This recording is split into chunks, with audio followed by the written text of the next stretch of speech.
Stéphane Ravier, merci d'être avec nous. On va continuer à évoquer ces conséquences économiques avec vous, qui êtes sénateur au Rassemblement national des Bouches-du-Rhône. Merci d'être en direct sur France 2. Les conséquences économiques de ce reconfinement vous inquiètent-elles ou, comme le disait Alexandra, les aides de l'État vont être suffisantes?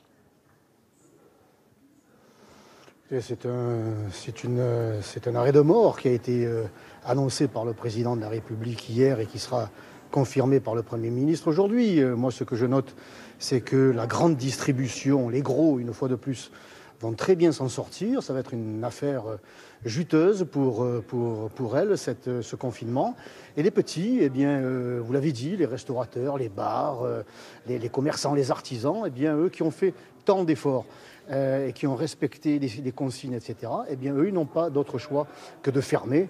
Et dans quelques jours, ils mettront la clé sous la porte. C'est un véritable désastre économique qui viendra s'ajouter un désastre sanitaire et qui va alimenter le désastre sanitaire. L'un va alimenter l'autre. Mais qu'aurait-il fallu faire selon vous? C'est une double catastrophe qui va...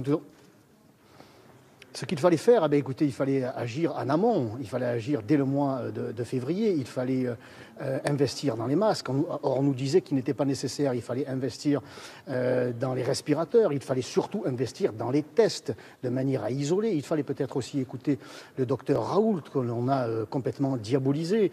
Il fallait prévoir, il fallait recruter, comme l'a fait l'Italie.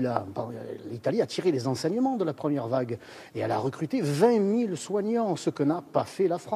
Nous, le président Macron et son gouvernement n'ont tiré aucun enseignement de cette première vague. Et c'est ça qui est scandaleux. Il y a un rapport qui a été rendu par un général au-dessus de tout soupçon, on va dire, sur le bilan de la gestion de la crise printanière. Eh bien, aucune des 21 recommandations n'a été retenue, alors qu'il a présenté un bilan qui est un véritable réquisitoire. Donc nous avons affaire à un exécutif qui est enfermé dans sa tour d'ivoire, qui n'écoute personne, surtout pas d'ailleurs les élus locaux, et qui sont qui portent la voix du monde économique local. Il est enfermé dans ses certitudes. Il ne sera pas étonnant que dans quelques semaines, ça soit une véritable à la fois catastrophe sanitaire et catastrophe économique.